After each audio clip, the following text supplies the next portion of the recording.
안녕하십니까. 경추손상 3, 4, 5번 사지마비로 병원 생활을 하다가 회복이 되고 그 이후로 그 과정을 여러분들에게 조금이나마 도움이 되고자 저의 경험을 후기로 제가 상세히 전달드리고자 또 정보를 공유하고자 오늘 세 번째 시간을 갖도록 하겠습니다. 제가 수술이 끝나고 주환자실에서 육체적으로 힘든 또 정신적으로 힘든 과정을 지나는 동안 아내와 막내 남동생이 휴가를 내고 밤에 잠을 못 자면서 교대로 많은 희생을 해준 덕분에 제가 주환자실에서 그 힘든 과정을 잘 견뎌내고 일반 병동 1인실로 옮기게 되었습니다. 그리고 나서 제가 그동안 주환자실에 있을 때는 제가 제 모습을 한 번도 보질 못했거든요. 제가 목도 못 움직이고 누워만 있으니까 제가 제 모습을 볼 수가 없었어요. 그냥 단지 천정만 바라보면서 몸을 움직여 줄 때마다 옆방향만 왼쪽으로 눕혀놓으면 왼쪽 벽을 보게 되고 또 오른쪽으로 눕혀놓으면 오른쪽 벽만 바라보고 그런 식으로 한 5일 이상을 지내다가 이제 일반 병실로 옮겼는데 일반 병실로 옮기고 나니까 이제 그때부터는 좀 마음이 좀 놓이더라고요. 어머니도 계시지 또 아내도 있지 그러니까 한결 제가 좀 힘들고 제가 좀 애로사항이 있을 때마다 그래도 가족이니까 부담 없이 제가 요청할 수도 있고 또 제가 요구사항도 얼마든지 또 말할 수 있는 그런 환경이 됐다는 것 자체만 해도 얼마나 큰 위로와 위안이 되는지요. 이 가족이라고 하는 게 정말 옆에만 있어도 힘이 된다는 것을 그때 정말 뼈저리게 느꼈습니다. 그래서 그 첫 번째로 일반 병실로 옮기고 나가고 제일 먼저 제가 요구했던 것이 제가 제 모습이 어떤지 궁금한 거예요. 그래서 침대 뒤쪽 그러니까 상반신을 올려달라면 올릴 수 있거든요. 그래서 돌려가지고 상체를 좀 이렇게 조금 들으니까 그래서 이제 제가 저의 하반신이나 제 모습을 어느 정도 볼 수 있겠더라고요. 그래서 거울도 좀 비춰서 제 얼굴도 좀 보고 하니까 얼굴은 퉁퉁 부어 있었고 몸 전체가 대부분이 퉁퉁 부어 있는 상태였어요. 근데 가장 제가 그 순간에 충격을 받았던 것은 제가 주환자실에 있을 때는 아무 생각이 없었는데 너무 힘들다 보니까 미처 생각도 못 했는데 소변 주머니가 달려있는 걸 제가 봤어요. 그 소변 주머니를 보니까 그동안 내가 몰랐지만 그래도 내 몸에서 소변 호수를 통해서 소변 주머니로 계속 흘러가고 있었구나. 근데 저는 그 소변이 나오는 걸 전혀 못 느꼈거든요. 그래서 그 모습을 딱 보면서 내가 이제는 소변도 내 마음대로 볼 수 없는 이런 상태였구나. 그런 제 모습을 보는 순간 또 한 번 가서 약간의 충격을 받게 되었습니다. 그러면서 그 소변 주머니가 그냥 어떤 약간의 정신 충격을 떠나서 소변 주머니 자체가 그 호수를 요도로 넣어야 되고 또 가끔 또 빼고 주머니 연결하고 이러는 과정에서 굉장히 아무리 그 청결을 요하고 소독을 잘하고 한다 해도 이게 또 생각지 않게 방광염이 또 잘 오더라고요. 방광염이 한번 걸려가지고 그 방광염이 오게 되면은 열이 많이 납니다. 열이 많이 나고 잠도 못 자고. 그래서 그렇게 되면은 비타민 C를 다량으로 뭐 한 1000ml 가까이 먹고 물을 많이 마셔서 물을 희석해서 계속 방광을 씻어내는 것이 방광염에는 가장 좋다고 그렇게 말씀하시면서, 근데 그것도 그렇게 쉽진 않아요. 물을 많이 먹는다는 게. 그래서 하여튼 그 방광염 때문에 좀 고생을 좀 많이 했고요. 그리고 제가 그 소변 호수를 통해서 그 속에 나오는 거는 뭐 제가 그 감각이 없어서 잘 모르긴 했지만, 그래도 그 호수를 꽂을 때는 굉장히 기분이 안 좋아요. 아주 그 기분이 굉장히 안 좋은데, 그 한 번 호수를 꽂고 빼고 할 때마다 그것도 아주 굉장히 좀 고통스러운 그런 기억이 납니다. 그리고 이제 제가 그 주환자실에 있다가 일반 병실로 옮기면서 이제 변화가 이제 오게 된 거는, 주환자실 있을 때는 면회가 안 됐었어요.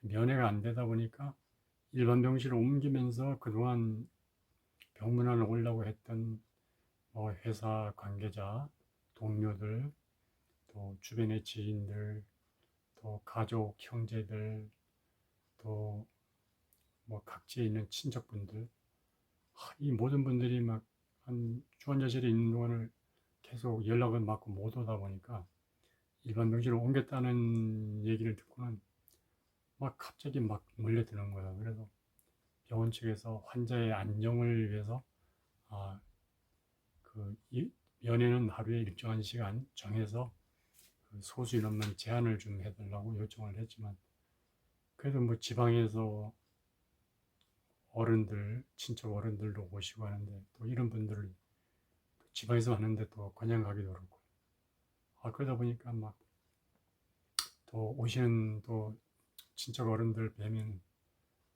제가 또 나름 또 뭐 대화도 좀 해야 되는데, 그 당시에 대화를 많이 하고 나면 그것도 좀 힘들더라고요. 힘들고 그때는 또 목소리가 잘 안 나왔어요.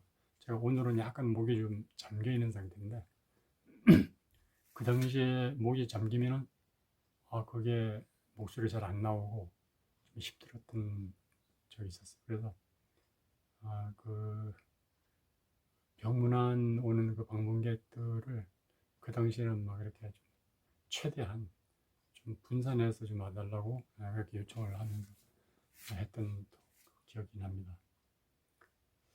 그 뭐니 뭐니 해도 제가 그 일반 환자실로 옮기면서 크도 제가 가장 좋았던 것은 그 가족이 있다는 거. 그 다음에 또 내가 어느 정도 요구할 수 있다는 거, 가족들한테. 그리고 힘들면은 그래도 가족이니까 믿고 가족을 좀 귀찮게도 할 수 있고. 그런데 그래도 제 마음속에는 참 그게 묘하더라고요. 내가 이거 환자가 돼 보니까 내가 왜 이렇게 실수를 해가지고 가족들을 힘들게 하나.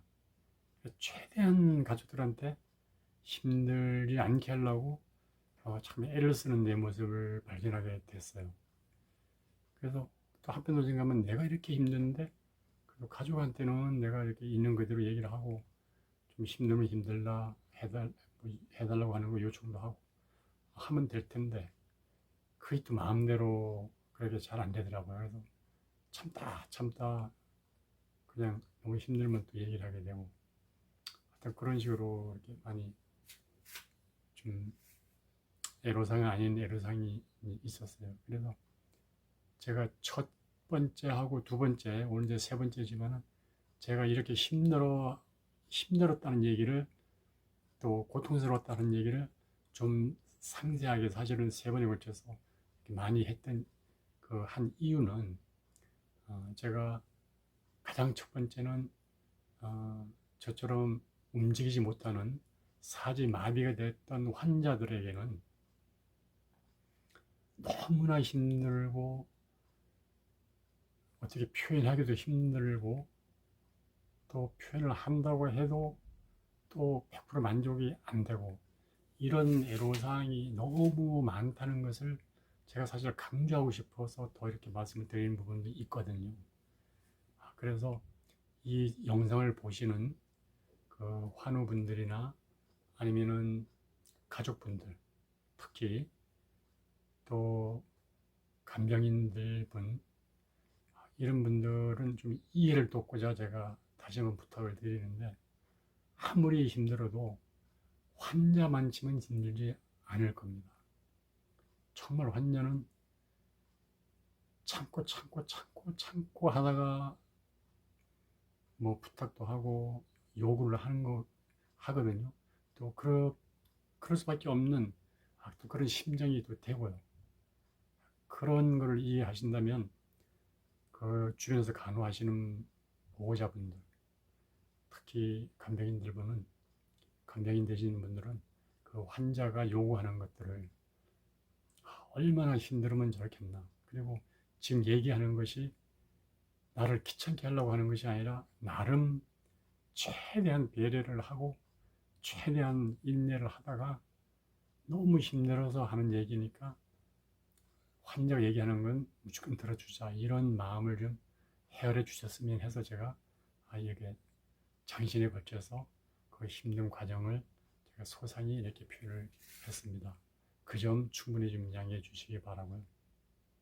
그리고 특히 그 가족분들은 평상시에 관계가 아주 좋다면, 환자가 좋았으면 그나마 천만 다행인데, 간혹 제가 병원 생활을 하다 보니까 평소에 그 사이가 조금이라도 안 좋았거나 좀 서먹서먹하거나 좀 감정이 있는 분들이 간호를 하게 되면은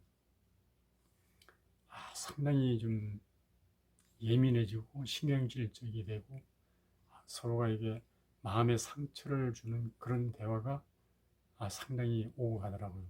그게 심하지 않아도 환자는 상당히 많은 상처를 받게 되고 나중에는 정말 부탁을 하고 싶어도 부탁을 더 못하게 되는 그런 상황으로 또 악화될 수도 있습니다. 그래서 하여튼 여러분들이 최대한 그 환자의 마음을 좀 이해를 해주시는 그런 마음으로 좀 배려를 좀 해주셨으면 하는 환자 경험을 가진 제 입장에서 우리 환자분들을 위해서 그 주변에 간호하시는 분, 간병인 분들에게 다시 한번 이런 부분을 부탁을 대신해서 드립니다.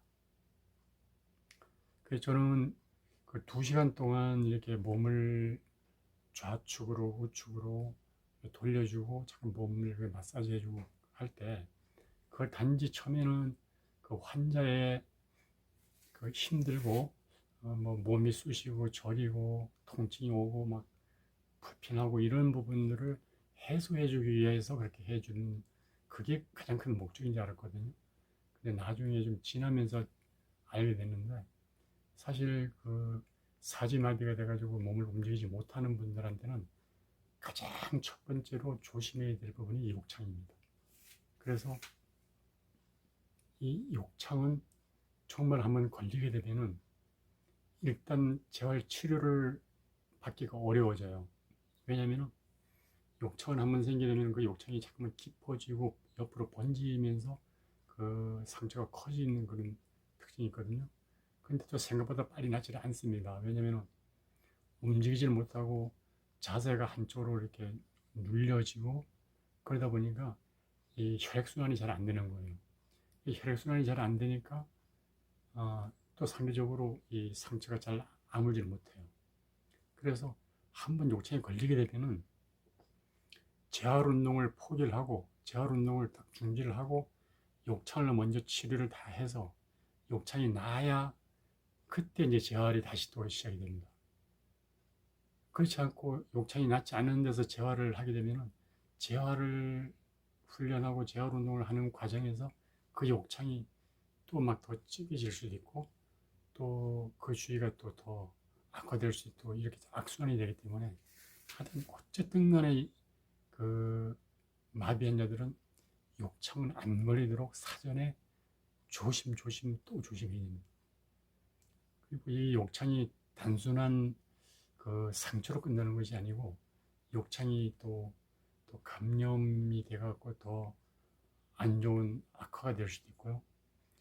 또 심하면 아주 중대한 상황으로 발전될 수도 있기 때문에 욕창을 특히 조심해야 되고, 일단 그 제가 그 욕창을 처음에 이제 그 욕창처럼 약간 그 넘어지면서 상처가 자꾸 났었는데, 그 상처를 처음에는 이제 욕창으로 좀 오해를 하더라고요. 상처가. 근데 상처가 잘 안 났고 조금 그 상처가 좀 길게 가니까 이게 혹시 욕창이 아닐까, 또는 욕창으로 이게 변해가지 않을까, 이런 그 높아짐에, 저 같은 경우는 그 아침에 일어나면 일어나자마자 그 담당 간호사 선생님이 아주 온 몸을 아주 샅샅이 검사를 해요. 좌우 앞뒤 전부 다 조사를 해가지고 조금이라도 어떤 그 욕창 흔적이 있을 거면은 그거를 파우더도 이렇게 뿌려주고, 하여튼 그 욕창 관련된 치료를 아주 엄청 엄격하게 잘 관리를 하시더라고요. 그래서 저도 처음에는 몰랐을 때는 뭔 욕창을 갖고 이렇게 호들갑을 떨고 이렇게 신경을 쓰고 그러나 했는데, 나중에 시간이 지나면서 점점점 욕창에 대해서 이제 정보를 듣고 또 알게 되니까, 정말 저한테는 간호사 선생님이나 또 담당 의사 선생님이 얼마나 저한테 관심을 많이 갖고 그 욕창 관리를 잘 해주시는지 새삼 그 고맙고 그 감사한 마음을 이 시간에 대해서 다시 한번 전해드립니다. 그래서 하여튼 이 영상을 보시는 분들, 특히 초반부터 중환자실 있을 때부터 일반 병실을 옮겨서까지 어쨌든 간에 그 환자가 조금이라도 움직이기 전까지는 최대한 몸을 자주 옮겨주시고, 또 혈액순환이 잘 되게 마사지도 좀 해주시고, 특히 스트레칭, 이 팔이나 다리 관절 부분, 특히 이제 무릎이나 팔꿈치, 어깨 이렇게 움직일 수 있는 모든 부분은 최대한 관절 부위를 회전도 시켜주시고, 굽혔다 폈다 하는 반복 운동도 좀 해주시고 하면서 이 환자를 최대한 많이 움직여주는 것이 가장 좋은, 그 재활훈련하기 전 단계에서는 가장 좋은 그 방법이라고 말씀도 합니다. 그러니까 어떤 여러분들도 그런 상황이라면 최대한 환풍이 잘 되게 해주면서 욕창이 안 걸리게 하고, 관절 운동, 스트레칭 이런 거를 잘 해주는 것이 본격적인 재활 운동을 들어가기 전 단계에서는 가장 중요하면서도 가장 기본적으로 꼭 지켜야 될 그런 요소들이라고 생각되어집니다. 그래서 저의 그렇게 했던 과거를 되짚어 보면서 여러분께 이런 정보를 공유하고자 전달드렸습니다. 지금까지 들어주셔서 감사합니다. 다음 시간에 뵙겠습니다. 감사합니다.